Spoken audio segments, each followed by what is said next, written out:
Y es momento ahora de pasar a, muchas gracias, a la segunda conferencia magistral internacional. Y por tal motivo vamos a invitar al escenario a quien va a presentar este espacio, doctor Daniel Chávez, coordinador del Laboratorio de Política Industrial del Transnational Institute. Adelante.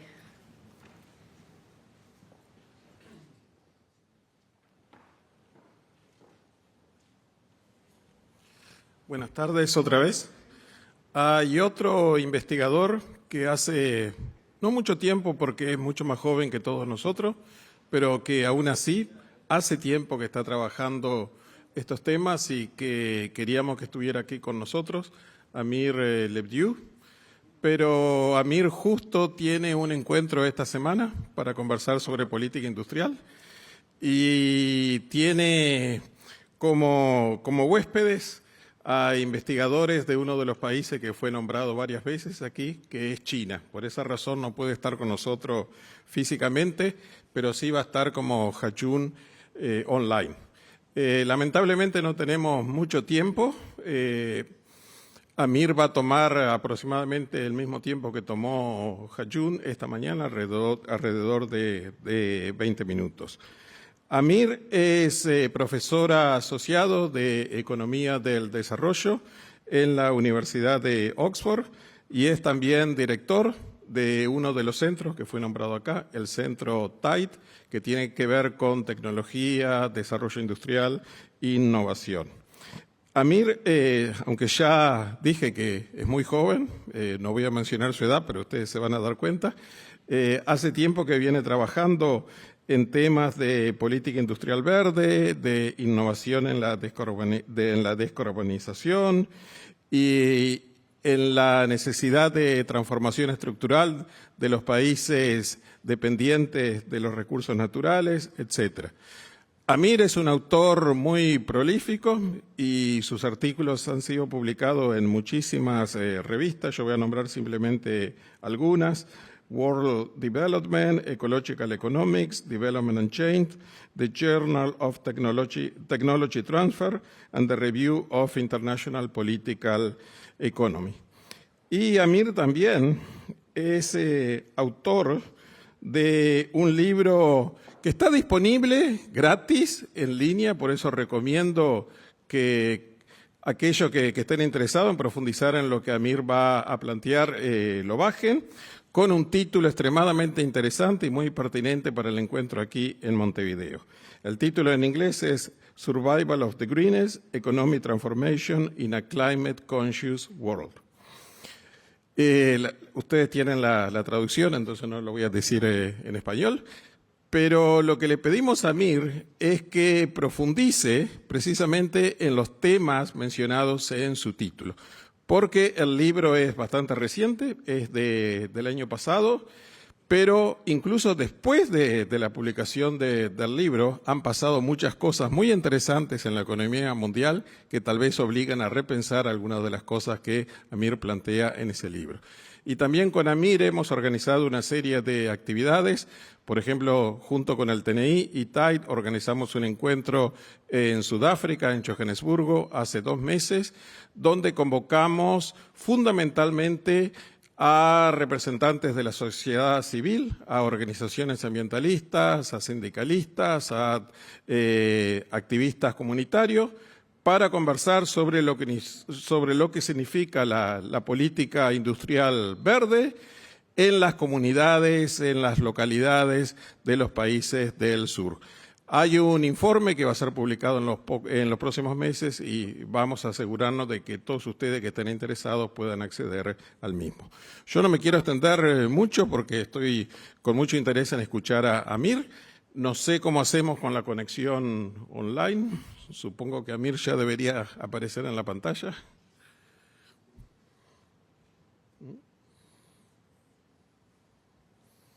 Amir.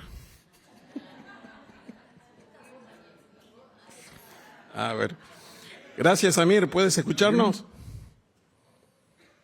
Yes, perfectly. Okay, great. Great to see you. Amir habla español, no sé en qué idioma va a Likewise, hablar. thank you. ¿Inglés o español?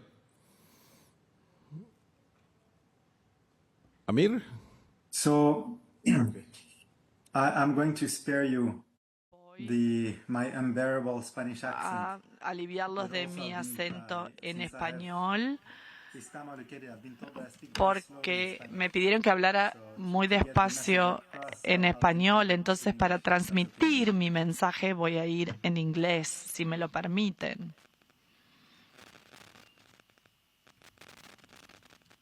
So shall I start? Entonces, ¿puedo comenzar?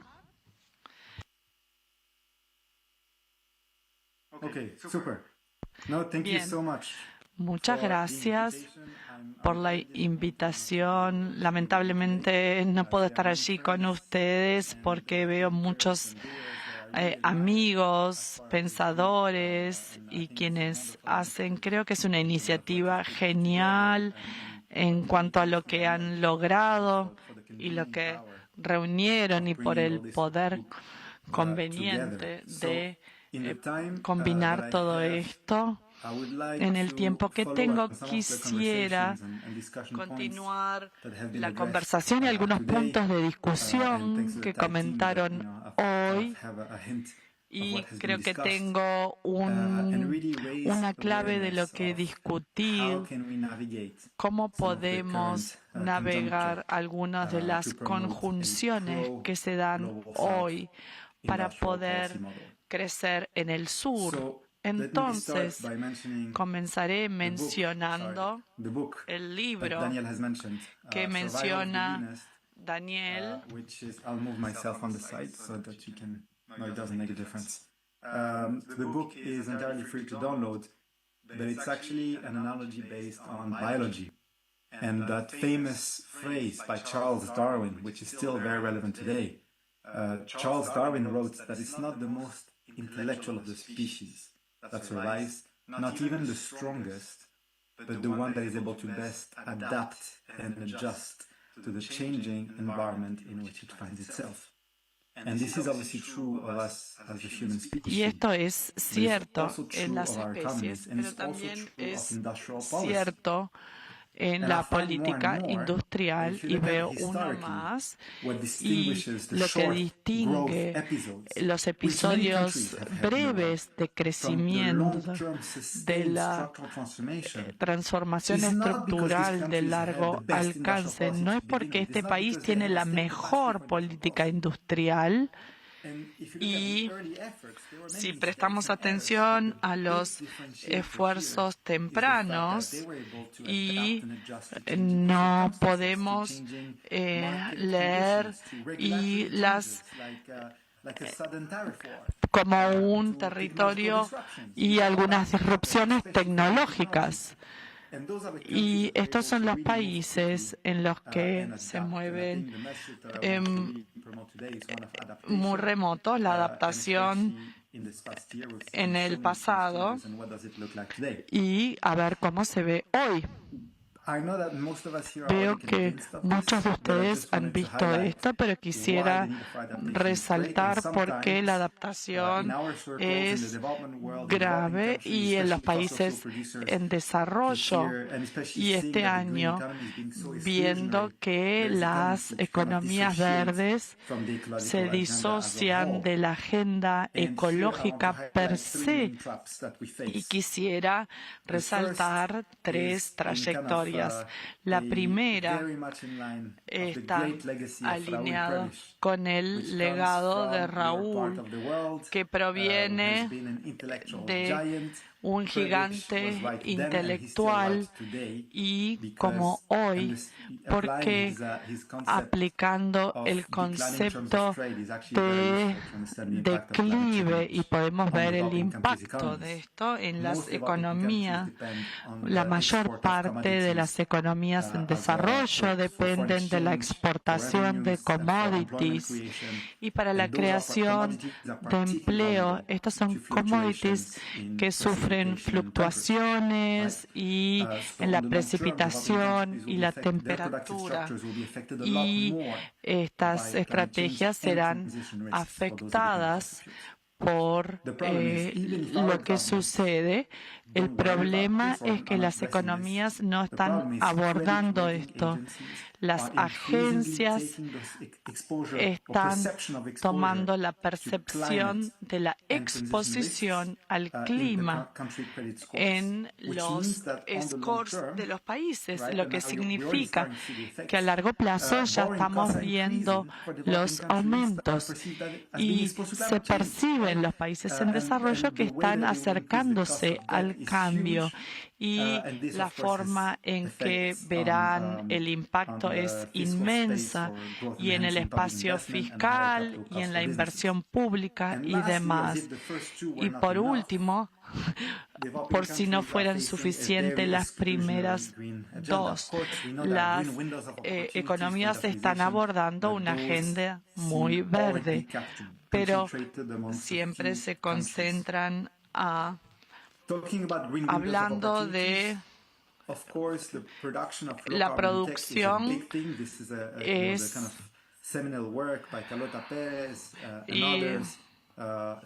y también hay distintas formas de integrar las cadenas de valor verdes y el contexto de la cuarta revolución industrial, y creo que la inteligencia artificial es el ejemplo más correcto porque está siendo energizado. Tenemos la caída de la energía y el costo va a estar más relacionado con el costo de la energía. Para muchos países en desarrollo será una ventana de oportunidad para invertir en estas tecnologías. Y en tercer lugar, en donde el valor se centra no a pesar de, sino como resultado de, en términos de intensidad y esta circularidad, y como la creación de valor para crear esto en la puerta de entrada, como Manuel Albaladejo mencionó y nos hizo una gran bienvenida en los últimos meses, pero estas oportunidades para la creación de valor verde es consolidado por las naciones, y solo 3 países concentran la mitad. Esto es muy dañino porque la distribución geográfica y la ventaja comparativa y la producción es la mayor parte del sur global. En particular, siento frustrado cuando los países son útiles. Esta es la puerta de entrada para las cadenas de valores y van a mejorar al producir este valor. Y la verdad es que esto no está sucediendo en la práctica, porque aún en el sur global los países son capaces de construir esta ventaja competitiva, y estos son capacidades tecnológicas. Para Malasia es el segundo exportador del mundo. Es la industria electrónica preexistente, que son circuitos electrónicos, que es similar. Y eso es para Brasil, que vemos en rojo, y vemos la producción de turbinas, y creo que ha hecho una diferencia el sector de ingeniería aeronáutica y para las turbinas aéreas, lo que significa es que estas políticas industriales no pierden esto, y debemos reconocer que quizás los gobiernos piensan que es muy riesgoso. Recordemos que el costo y el riesgo de no implementar una política verde es mayor aún, porque sabemos lo que pasa y nos quedaremos fuera de enfrentar un cambio climático.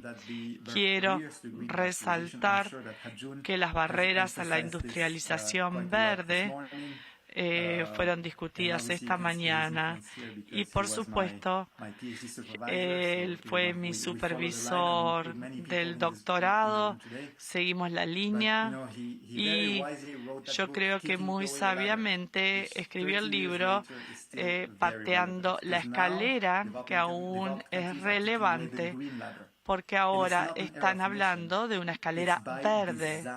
Y es en el diseño, en la forma de política industrial. Quisiera ver un incremento en los subsidios que una bajada en los aranceles, porque el costo vamos a impulsar aún en muchas formas, quizás en las ecológicas. Y el juego de palabras tiene que ver, aún en la Unión Europea, vemos la defensa, que es la forma de impedir las pérdidas, y vemos que es particularmente vicioso para un instrumento de reproducción, porque la justificación puede evitar las pérdidas, pero las empresas nacionales tienen los mismos impuestos, los impuestos en su frontera suben, y es intencional por los parlamentarios. Básicamente retiran los que van de los Estados Unidos a Europa y de esta forma no están impactados, sino que son retaliados, y la consecuencia es naciones africanas y naciones del sudeste asiático. Esto significa que están en una coyuntura, porque no solo se enfrentan a reducción de ingresos, pero el ritmo de pérdida es demasiado elevado para poder adaptarse a tiempo. Entonces, la guerra arancelaria impuesta por el señor Trump con todo el mundo excluye a las materias primas. Entonces, ¿cuál es el efecto? Nuevamente se reconsolida esta división internacional del trabajo. Es más difícil poder mantener el ritmo como países en desarrollo. Entonces, tenemos que luchar contra el sistema actual. No está hecho para los países en desarrollo y va a llevar mucho más tiempo. Entonces, ¿cómo responder? Primero que nada, necesitamos... Creo que es un poco tarde en algunos casos. Aquellos que trabajan en la formulación de políticas tratan de replicar el modelo impuesto en China, en Estados Unidos, en la Unión Europea. Pero en muchas regiones del mundo, en Latinoamérica, en África, la política industrial tiene que incluir un contexto específico, cultural, social, político. En Sudamérica, en África, el contexto es distinto. Los europeos pueden tener el reto de lidiar con las emisiones de dióxido de carbono, pero en otras partes de África la falta de agua es más importante ahí aún. Entonces, la política verde no debería ser una visión tan estrecha de las emisiones de carbono, sino un todo. Entonces, los requisitos de recursos son diferentes. Simplemente a veces no tienen las capacidades de llegar a las políticas de techo que se imponen. Entonces, ¿cómo desarrollar las políticas de manera más simple, menos costosa, para poder asegurar resultados más rápidos, para que los ciudadanos sientan que esta es una agenda que tiene una inclusión social? Para centrarnos en temas centrales del sur global, quisiera hablar sobre la gobernanza institucional, cómo los países en desarrollo han aprendido de experiencias globales y cómo pueden, de hecho, tener una mejor capacidad para hacerlo, así como una coordinación regional. Entonces, ahora quisiera hacer una metáfora de deporte, porque Ha-Joon Chang escribió un libro reciente de economía comestible. Hablar de economía, pero es mi sueño frustrado porque no tengo tiempo para hacer lo mismo con el fútbol, así que mi excusa es hablar de deportes ahora.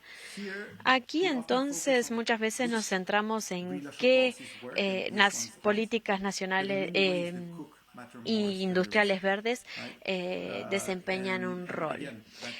Esto se vincula con una transición justa, que no es el modelo más generalizado, pero en la dirección a la que tenemos que ir. Piensen en los mejores chefs del mundo, aunque tengan pocos ingredientes, pueden hacer una comida deliciosa. Y es lo mismo con las políticas nacionales. Lo primero es el frente del diseño. Y aquí, como Daniel mencionó, más que nunca necesitamos una política industrial verde progresiva. Tiene que abordar a varias partes interesadas y actores. La sociedad civil tiene que estar involucrada desde el principio, no hacia el final, cuando estamos tratando de hacer consultas ad hoc o pretender tildar ciertas casillas hacia el final o decir, bueno, hablamos con tales grupos, sino que hay que apropiarse de las políticas nacionales. Y esto no ha sido el caso. Muchas veces es una negociación entre gobiernos o en las capitales, pero la sociedad civil tiene un rol crucial y responde a las necesidades de las personas en la política industrial, especialmente porque los resultados deben ser a largo plazo. Si no lo explicamos bien a la gente adecuada, bueno, entonces no tendrán la sensación de que el plan funciona. Y luego la capacidad de implementar la política industrial. Se necesita una coordinación interministerial que ha sido un gran desafío para muchos países en desarrollo. También personas de distintos países que están aquí presentes, Malasia, China y en algunos casos y Brasil han logrado tener esa capacidad institucional. China ha eliminado el Ministerio de Energía porque es un aspecto multiministerial. Entonces no podemos hablar de política verde sin tener las políticas fiscales conectadas entre sí. Necesitamos una comisión interministerial. Hay muchos países en el mundo que pueden estructurar sus gobiernos de esa manera. Malasia tiene una unidad de planificación industrial y planes y documentos visionarios, estratégicos. Pero muchas visiones también puede ser confuso, especialmente en Malasia. Por ejemplo, la unidad de planificación incluye las visiones de distintos ministerios y que estén alineadas y se asegura un mejor seguimiento del plan. En Brasil hay muchas personas de Brasil aquí representadas y hay una ambición de política industrial muy elevada. Y tenemos varios documentos de planificación y estrategias promovidos por 4 ministerios que no se ven para nada parecidos. Tienen diferentes intenciones y esto tiene que ver con un gobierno de coalición. Así que esta capacidad es muy importante. Lo tercero, que tal vez es más importante aún, es la capacidad de seguimiento y evaluación y ajustar las políticas industriales. A medida que, como Mike Tyson dijo, tener un plan, todos tenemos un plan hasta que le dan un golpe en la cara. En la política industrial es lo mismo, uno tiene un plan, pero después suceden las cosas y los países muchas veces tienen éxito aquellos que han podido ajustar sus estrategias en función de los obstáculos a los que se han enfrentado. Ya hablamos de China. Y creo que es la lección más importante del caso chino, es el hecho de que lograron tener éxito, especialmente desde el aspecto ecológico de su política industrial, pero lo que han podido hacer es realmente adaptarse con el tiempo, hacer un seguimiento y ver qué funciona, cambiar su estrategia. También se han adaptado a esta guerra arancelaria a medida que son golpeados con tarifas, con aranceles aduaneros, han invertido en países que tienen acuerdos de libre comercio. esa capacidad de adaptación es fenomenal. Por eso es que es justo decir que necesitamos un enfoque similar para poder redactar estas políticas. Debemos tratar de apuntar a los logros esperados, pero eso puede ser una ilusión. Muchas veces necesitamos poder ver cómo adaptarnos para llegar y no dejar nada al azar, sino poder planificar y la capacidad de adaptación. La formulación de políticas industriales requieren entidades que sean capaces de adaptarse. Y por último, la narrativa, el aspecto muy importante de las narrativas de las políticas industriales, para que las personas sientan que es una agenda que les afecta, que les incumbe, que es un esfuerzo nacional, que es una lección aprendida que tenemos que aprender de la administración de Biden sobre cómo redactar políticas industriales que han estado completamente erróneas. Especialmente, por ejemplo, políticas que no reducen la inflación, a pesar de una legislación al respecto. Batiz compartió con nosotros parte de su trabajo, pero básicamente la idea aquí es que muchos países, especialmente naciones pequeñas, las ventanas verdes de oportunidades son muy difíciles de alcanzar, no tienen los números, no tienen la demanda y por lo tanto los activos complementarios y su capacidad de manufactura lleva a importar productos de la región. Hemos encontrado algunas maneras históricamente en que países han resuelto este problema. Uno es la coordinación supranacional, una entidad supranacional. Vemos que esto funciona muy bien en la práctica porque los países pierden su apropiación al tratar de implementarlo. Lo otro es la coordinación multilateral y crear consejos. Esto vimos que es mucho más eficiente porque los países mantienen su soberanía y brinda un espacio más flexible de negociación, de adaptación y el Consejo de Coordinación de ASEAN, por ejemplo. Y lo último es la coordinación multilateral. Aquí es cuando los países crean una coalición en la región. Airbus es un caso, una experiencia importante porque incluye 4 países europeos que no querían que Boeing dominara la ingeniería espacial y por lo tanto aunaron recursos para competir con Estados Unidos. Entonces necesitamos mucho más de eso hoy día y por eso gran parte del trabajo que hemos hecho en este ámbito se trata realmente de pensar de una coordinación innovadora, especialmente para maximizar las ganancias colectivas. Y algo contraintuitivo, no sirve solo hablar de integración o entrenar capacitar esto, sino que se trata de instituciones que se requieren para coordinar políticas nacionales. Y lo que se necesita realmente para una integración regional. Hay muchísimo para aprender, especialmente del Consejo de Coordinación de ASEAN. Estos órganos de coordinación maximizan la optimización, optimizan la coordinación y son muy útiles para la cooperación sur-sur potencial, como hemos debatido antes. Los países pueden tener su plan inicial, pero a través de este broker pueden encontrar formas a corto plazo. Todos en el mundo en desarrollo pueden tratar de promover el transporte electromovilidad, pero no todos tienen la tecnología. Entonces, más importante aún, tenemos que ver la duplicación. Muchos actores quieren el mismo producto y deja de ser una estrategia atractiva. Se tiene que hacer mucho más en este ámbito. Aquí concluyo para poder ceñirme al tiempo, pero concluyo al decir que las reglas del juego están en contra de nosotros. y por lo tanto tenemos que cambiar esas reglas del juego.